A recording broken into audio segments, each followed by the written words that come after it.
Interrogative to indirect के बारे में बताया था, जिसके दो ही रूल होते हैं।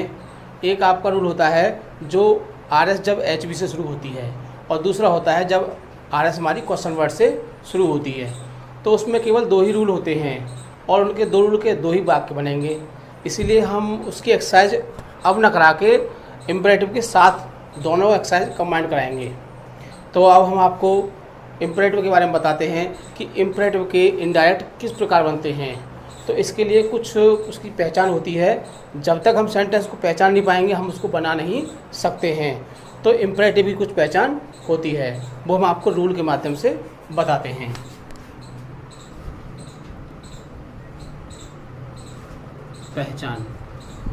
पहचानने के लिए हमको RS को ही देखना पड़ता है।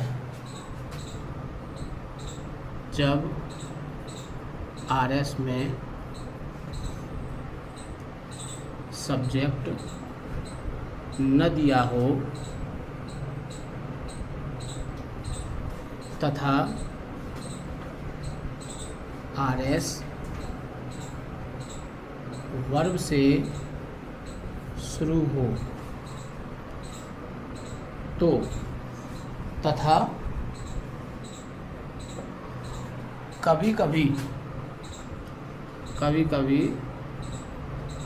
इन वाक्यों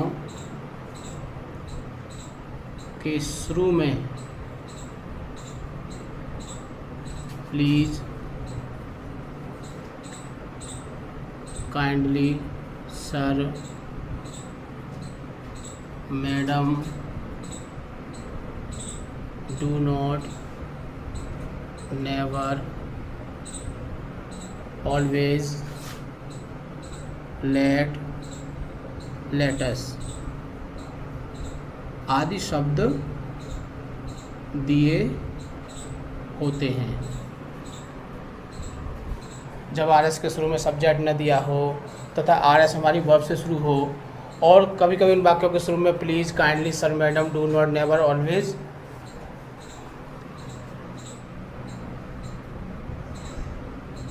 ऑलवेज, लेट, लेटर आदि शब्द दिए होते हैं, तो हम इम्परेटिव सेंटेंस कहते हैं।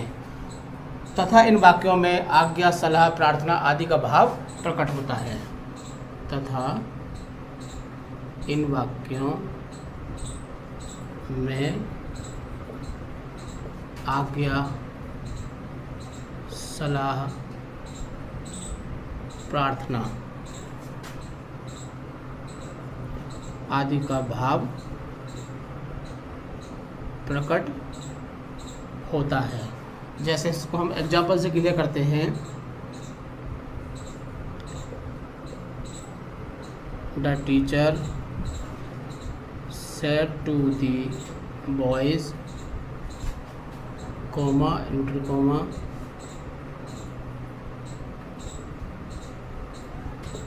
Read the book. ये आपका सेंटेंस लिखा हुआ है, the teacher said to the boys, comma, inverted comma, read the book. अब हम कैसे कह सकते हैं कि ये हमारा इम्परेटिव सेंटेंस है। फर्स्ट ऑफ ऑल देखो, इसमें कोई सब्जेक्ट नहीं दिया होता है। ये आपका रीड जो है आपकी क्या है, वर्ब, तो ये वर्ब से स्टार्ट हो रहा है, तो हम कह सकते हैं कि ये हमारा इम्परेटिव सेंटेंस है। इसको बनाने के लिए कुछ रूल्स होते हैं, पहले उन रूलों को हम पढ़ते हैं, उसके बाद इसे हम बनाएंगे। रूल फर्स्ट,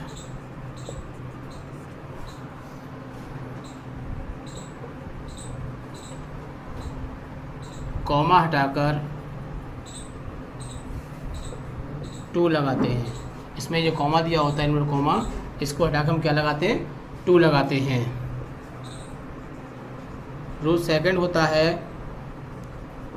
सेड के स्थान पर, सेड के स्थान पर।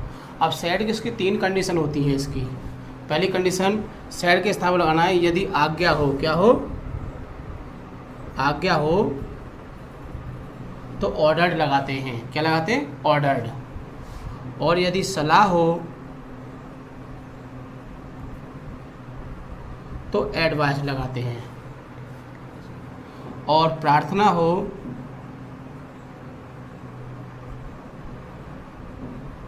तो रिक्वेस्टेड लगाते हैं। ये कंडीशन देखते हैं कि सेट का क्या लगाना है। यदि वाक्य में आज्ञा है तो क्या लगाएंगे, ऑर्डर्ड, और सलाह है तो क्या लगाएंगे, एडवाइज्ड, और प्रार्थना है तो क्या लगाएंगे, रिक्वेस्टेड। रूल थर्ड,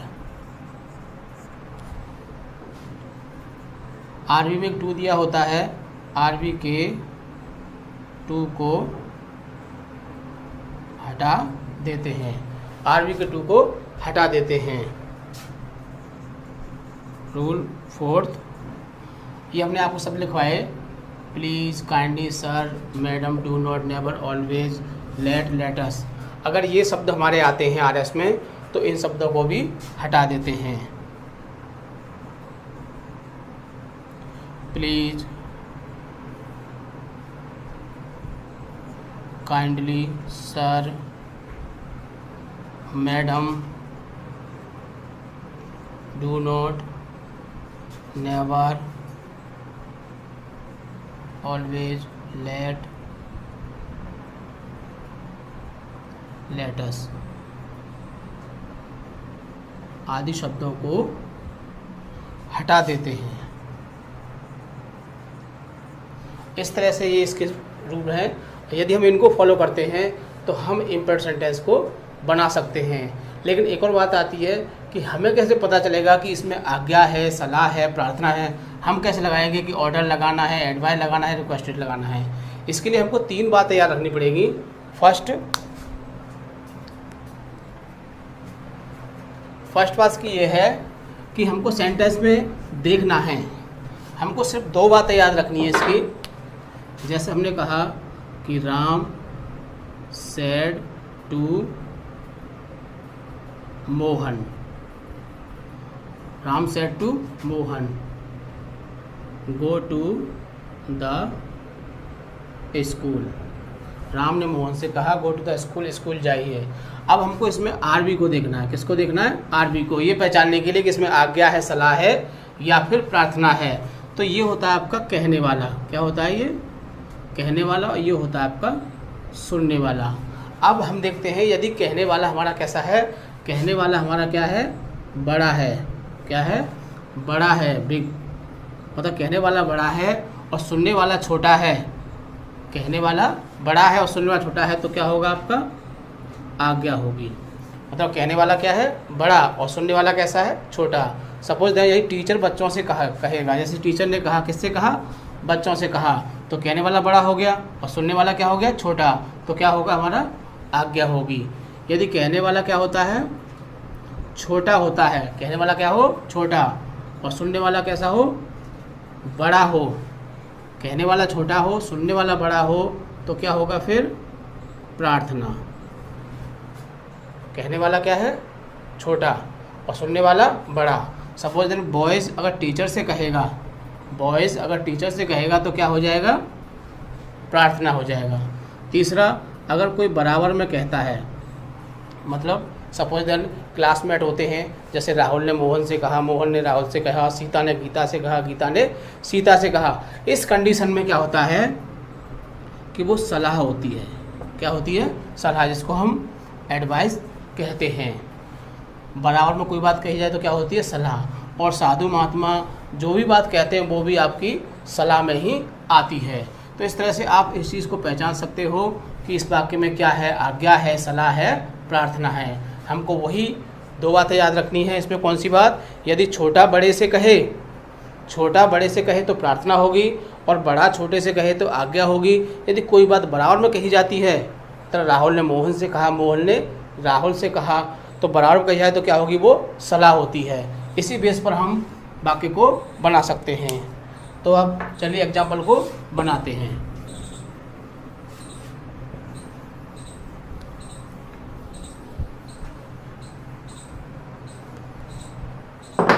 देखो सेंटेंस दिया हुआ है, the teacher said to the boys, मतलब टीचर ने किससे कहा, बॉयज़, लड़कों से। तो कहने वाला बड़ा है और सुनने वाला छोटा है। तो क्या हुआ, इसमें क्या होगा, आज्ञा होगी। क्या होगी, आज्ञा। तो हम सेड टू के साथ में किसका प्रयोग करेंगे, आज्ञा, यानी कि ऑर्डर्ड का प्रयोग करेंगे। तो बनाते हैं, द टीचर ऑर्डर्ड, आरबी के टू को हटा देते हैं, the boys. The teacher ordered the boys, अध्यापक ने लड़कों को आज्ञा दी। क्या आज्ञा दी? कॉमा हटा क्या लगाते हैं? टू। और इसमें कुछ चेंज होगा, रीड द बुक और फुल स्टॉप। इनमें कॉमा को हटा देते हैं और उसे टू में कन्वर्ट कर देते हैं। इस तरह से आपका ये सेंटेंस बन जाएगा। ये था आपका हमारा आज्ञा का। अब एक प्रार्थना का लेते हैं। The girl said to the mother, the girl said to the mother,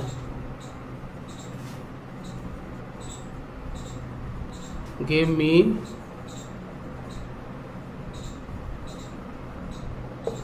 ₹5।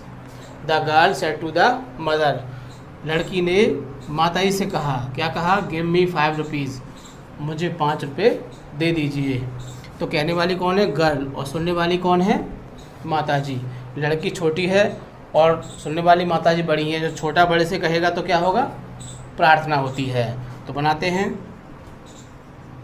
The girl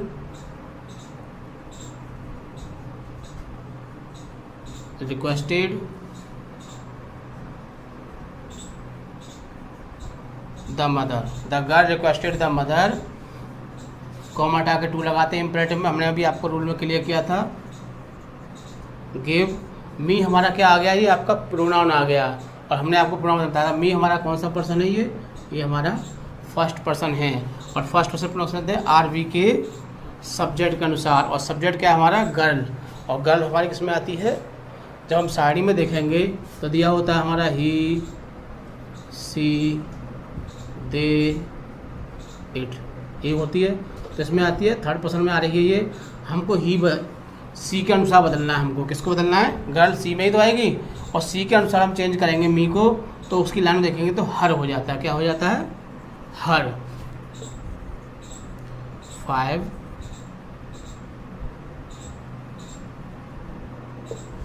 stop. The girl requested the mother to give her ₹5। इस तरह से ये आपका एक सेंटेंस क्लियर हो गया। ये किसका हो गया? प्रार्थना का हो गया, आपका आज्ञा का हो गया। अब एक होता है सलाह का। तो सलाह का बनाते हैं, राहुल सेड टू रोहन। देखो नाम वाली बात आ गई। राहुल ने रोहन से कहा या रोहन ने राहुल से कहा, क्या कहा? ईट द फूड, खाना खा लो।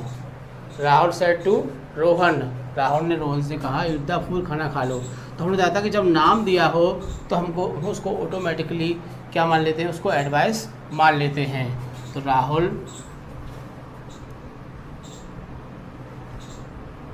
एडवाइस टू को हटा देते हैं, रोहन कॉमा हटा कर टू लगाते हैं और फिर ईट द फूड। इस तरह से आपके इसमें ऑर्डर, रिक्वेस्ट, एडवाइस तीनों कंडीशन हमने आपकी इसकी क्लियर कर दी। इसके अतिरिक्त नेक्स्ट टूल होता है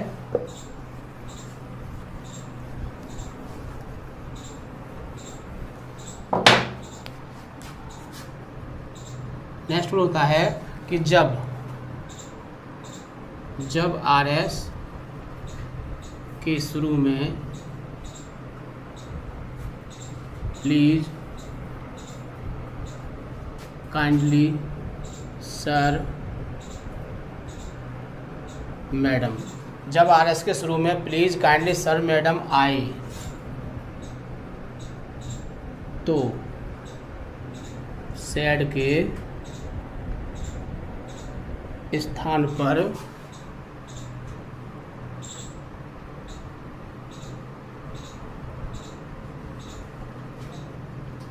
रिक्वेस्टेड क्या लगाते हैं? रिक्वेस्टेड लगाते हैं तथा इन शब्दों को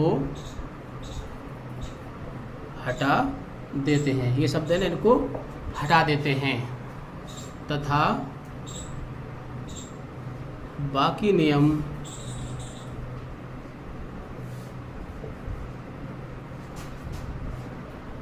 पुराने जैसे रहते हैं। वही आरबी के टू को हटाना, कॉमा हटा के टू लगाना, वो बातें वही रहती हैं। जैसे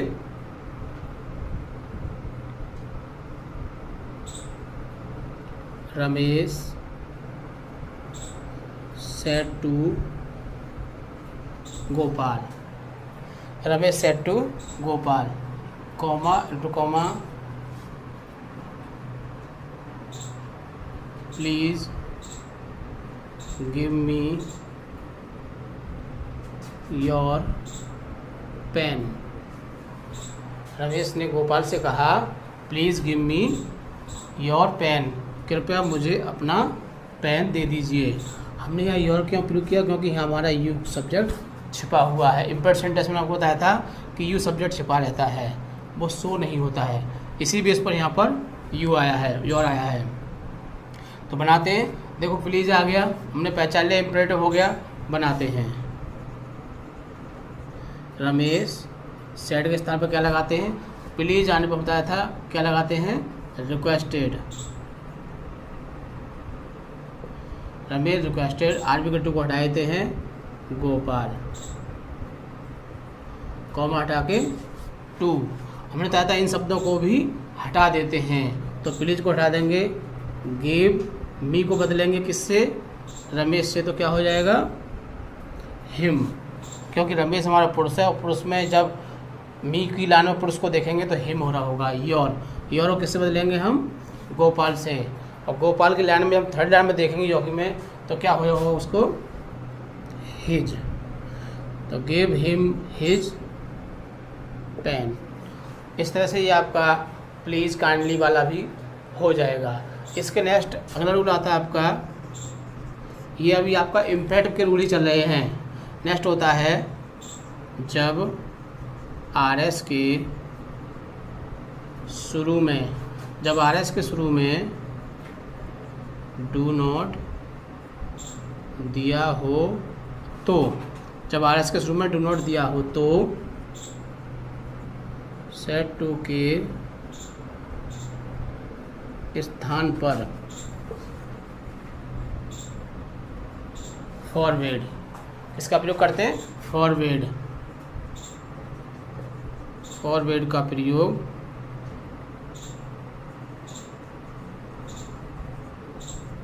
करते हैं तथा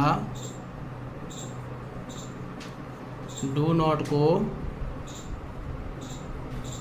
हटा देते हैं और कॉमा के स्थान पर टू लगाते हैं। क्या लगाते हैं, टू। बनाते हैं एग्जाम्पल, देखिए, माई ब्रदर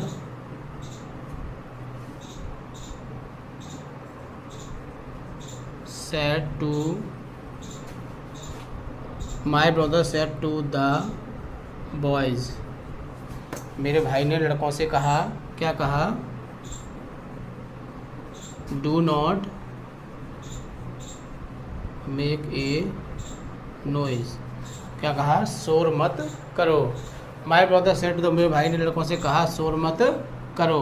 हम क्या देखेंगे, डू नॉट, इसमें क्या आ गया आपका, डू नॉट आ गया। डू नॉट आने पर हम इसको डू नॉट के रूल से फॉलो से करते हैं, तो बनाते हैं इसको, माई ब्रदर सेड में क्या लगाते हैं, हम इसको फॉरवर्ड में बदल देते हैं, फॉरवर्ड, आरबी के टू को हटा देते हैं, द बॉयज़, कॉमा हटा के टू, और डू नॉट को हटा देते हैं, make a, to make a noise. ये रहा आपका फॉरवर्ड से डू वाला। अच्छा, इसको हम दूसरी तरह से वाक्य बना सकते हैं।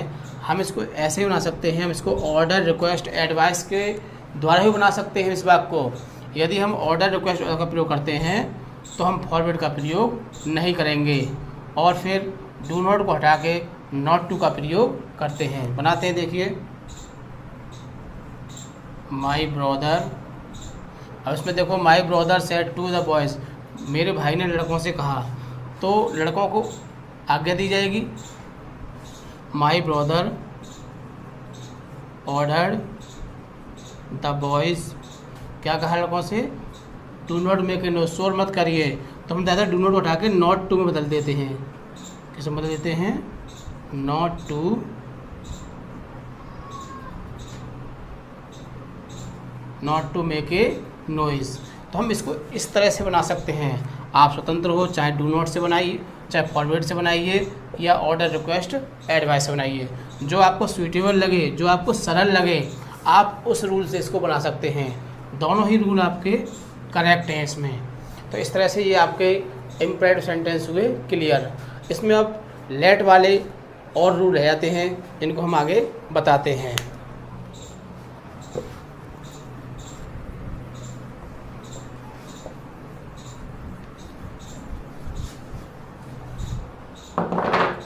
हम इसको टाइटल के तौर लिख सकते हैं, लेट वाले वाक्यों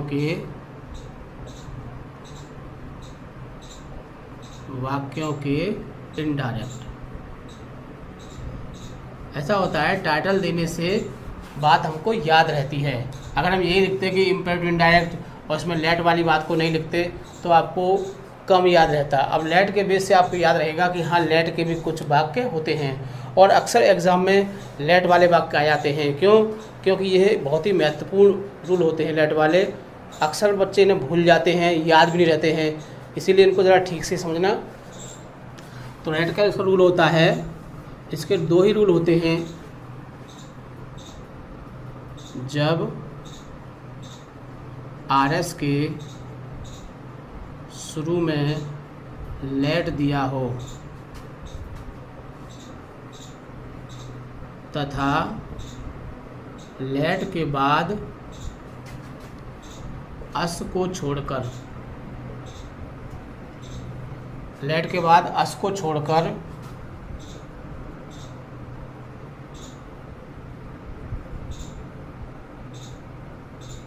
कोई और शब्द आए, अस को छोड़कर कोई और शब्द आए तो सैड के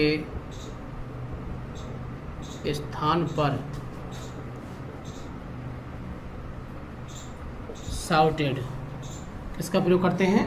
शाउटेड का प्रयोग करते हैं। शाउटेड का प्रयोग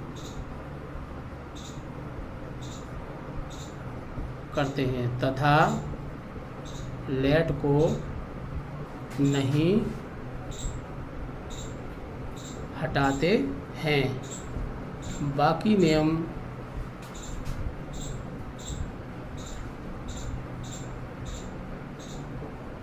पिछले जैसे रहते हैं। जैसा कि ही सैड,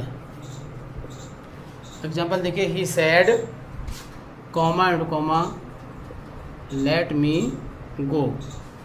ही सैड, उसने कहा, लेट मी गो, मुझे जाने दो। लेट का मतलब मीन होता है दो, वो काउंटिंग वाला दो नहीं होता है। जैसे खाने दो, पढ़ने दो, उठने दो, जाने दो, काउंटिंग वाला दो नहीं होता है। लेट मीन्स क्या होता है? दो। तो ही सैड, उसने कहा कि लेट मी गो, मुझे जाने दो। तो बनाते हैं ही। सैड के स्थान पर क्या लगाते हैं? हम बताया था आपको, सैड के स्थान पर शाउटेड लगाते हैं। ही शाउटेड, कॉमा हटा के टू, और लेट को नहीं हटाते हैं। लेट मी को बदलेंगे किससे? ही से, तो क्या हो जाएगा? हिम, और गो का गो ही रहेगा। तो he shouted to let me, let him go. तो इस तरह से आपका इसका इंडायरेक्ट बन जाएगा। लेट को उसमें एक रूल और होता है, वो होता है आपका लेट अस वाला। किसका? लेट अस वाला। तो कह सकते हैं, जब आरएस के शुरू में लेट के बाद अस आए, जैसे कि लेट अस, इसको हम लेट्स भी कहते हैं कभी कभी, लेट्स, इस तरह से ऐसे भी कह देते हैं इसको। तो जब आरएस के शुरू में लेट के बाद अस आए या लेट अस आए तो सैड के स्थान पर प्रपोज्ड या सजेस्टेड, या तो प्रपोज लगाइए या फिर सजेस्टेड। तो तो सेड के स्थान पर प्रपोज या सजेस्टेड का प्रयोग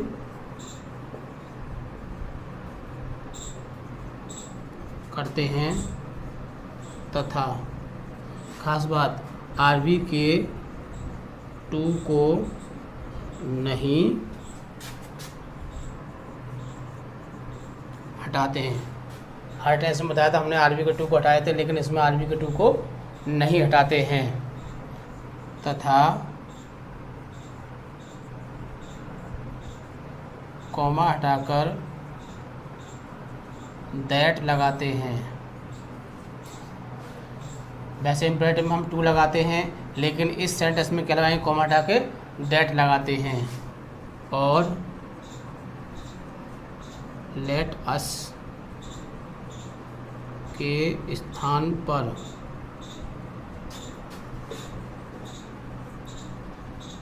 दे शुड या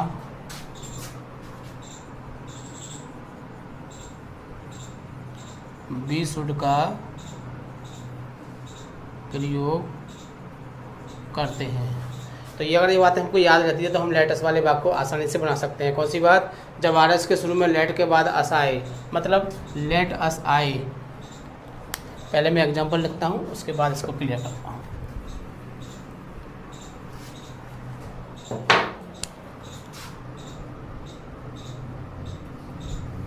He said to me,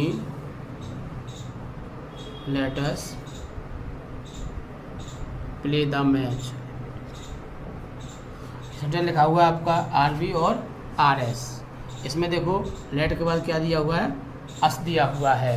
तो जब आर एस के शुरू में लेट के बाद अस आए, मतलब लेटस आए, तो क्या करते हैं, आए तो सेड के स्थान पर क्या लगाते हैं हम, प्रपोज्ड या सजेस्टेड लगाते हैं। हम सेड के स्थान पर क्या लगाएंगे, प्रपोज्ड या सजेस्टेड का प्रयोग करते हैं तथा आरबी के टू को नहीं हटाते हैं। और ये टू को भी हम नहीं हटाएंगे तथा कॉमा हटाकर क्या लगाते हैं, और कॉमा के स्थान पर क्या लगाएंगे, डेट लगाते हैं। और लेटस के स्थान पर दे शुड या बी शुड का प्रयोग करते हैं। बात आती है कि हम दे शुड लगाएं या फिर बी शुड लगाएं। आप स्वतंत्र हो, चाहे दे शुड लगाओ या बी शुड लगाओ। एक कंडीशन में हमारा बी शुड लगेगा, वैसे दे शुड ही लगा सकते हैं। अगर ये कंडीशन आए तो हम बी शुड लगा सकते हैं। यदि आरबी का सब्जेक्ट अगर फर्स्ट पर्सन का होता है, यदि आरबी का सब्जेक्ट आपका फर्स्ट पर्सन का होता है तो फिर आप बी शुड ही लगाओ। फर्स्ट मतलब क्या होता है, आपका आई हो या वी होगा। अगर ही की जगह पर आई या वी आता है तो फिर हम यहाँ पर बी शुड का ही प्रयोग करेंगे। बाकी सब में आप लेटस का प्रयोग, दे शुड का प्रयोग कर सकते हो। तो बनाते हैं सेंटेंस को।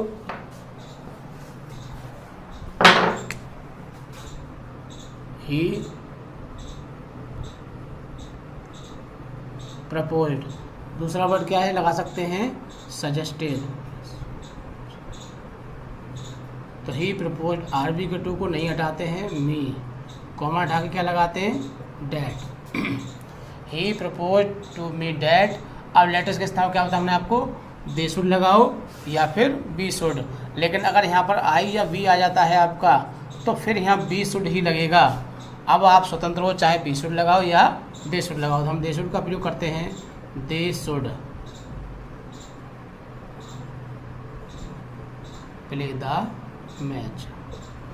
इस तरह से आपका ये लेट्स वाला सेंटेंस हुआ कंप्लीट। ये आपके यहाँ तक इम्परेटिव सेंटेंस आपके कंप्लीट हो जाते हैं। अब हम अगली वीडियो में आपको इम्परेटिव और इंट्रोगेटिव दोनों की एक्सरसाइज बनवाएंगे इस पर, ठीक है।